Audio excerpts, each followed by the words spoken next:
It's been 3 days since the big game was Oklahoma at the Cotton Bowl, and if you see, I still have a little sunburn from the game, but I definitely love being there.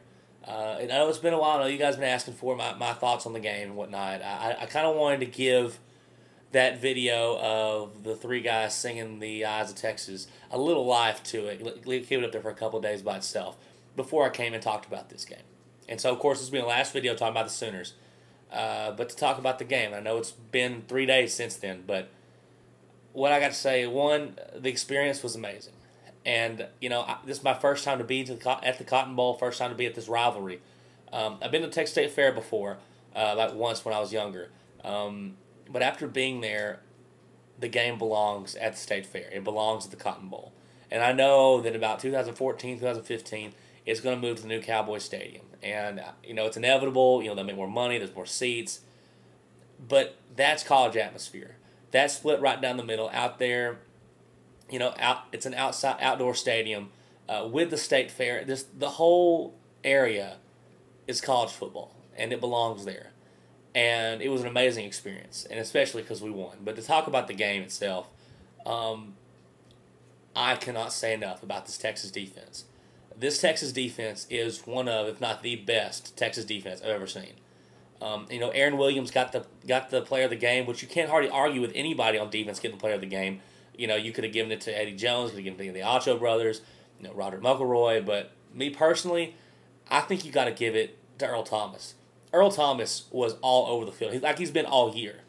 He's really coming to his own this season. He's always had that athletic ability, but he just needs a little more maturity, and he's got that now.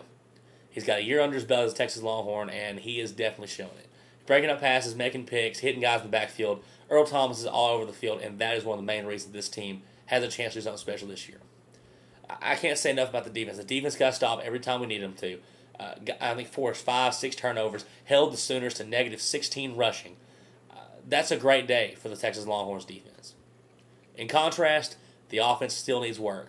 The offense, I've never been this frustrated with the Texas offense in a long time, especially one led by Colt McCoy. And a lot of credit has to go to the Oklahoma Sooners defense because it was two great defenses going at it, and they were both shutting the offenses down. But I felt that the Texas offense really, really shot themselves in the foot so many times.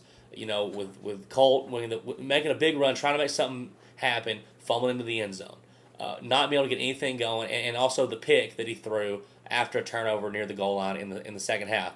Though he did make the game-winning touchdown, which it came to show us.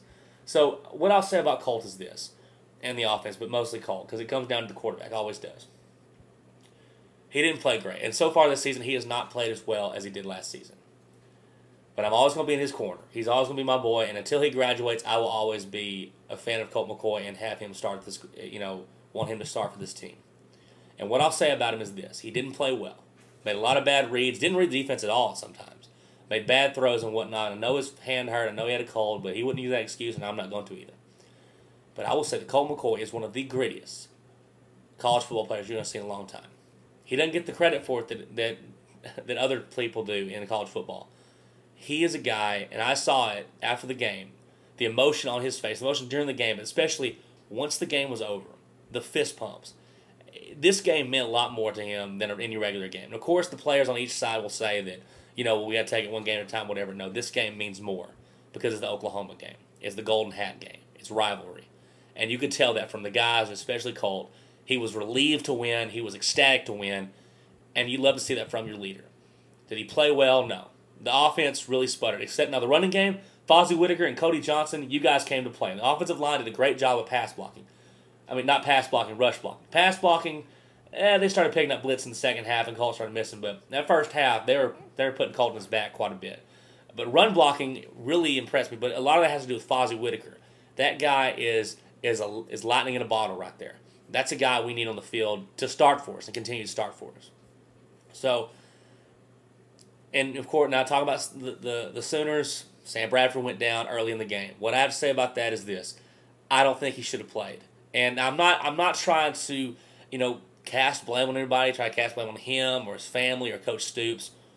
But what I will say is this: that hit by Aaron Williams that he put on Sam Bradford was not a devastating hit. It was a good form tackle and brought him to the ground. Sergio Kendall hit Taylor Potts way harder than that when Tech came here to Austin this year, and Potts able to get up and move on. Now, I know Potts is bigger than Bradford, but my point is this. Bradford didn't need to be out there because even though it didn't cause any further damage, it re-aggravated that arm. That arm's not ready. And me personally, I would think that he needs to sit out for the rest of the year and go to the NFL.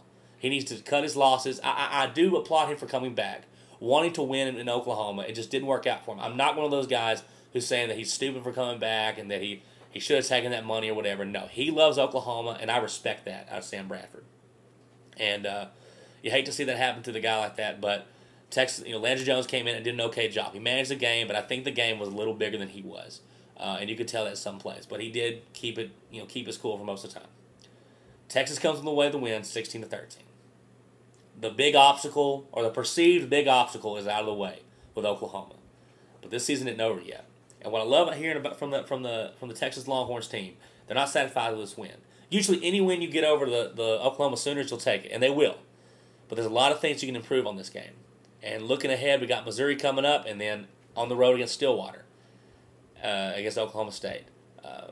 The road doesn't get any easier than this. And Texas, on offense, is playing bad enough to lose, but this defense is playing good enough to keep us in any ball game against anyone in the country. Can't wait to see what happens to this team. Got Missouri at Missouri this coming week, and we'll see what we can do.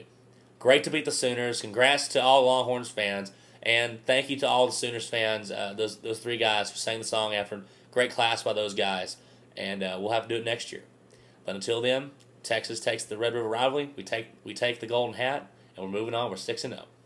Got the Missouri Tigers next. See you guys later. Hook 'em horns.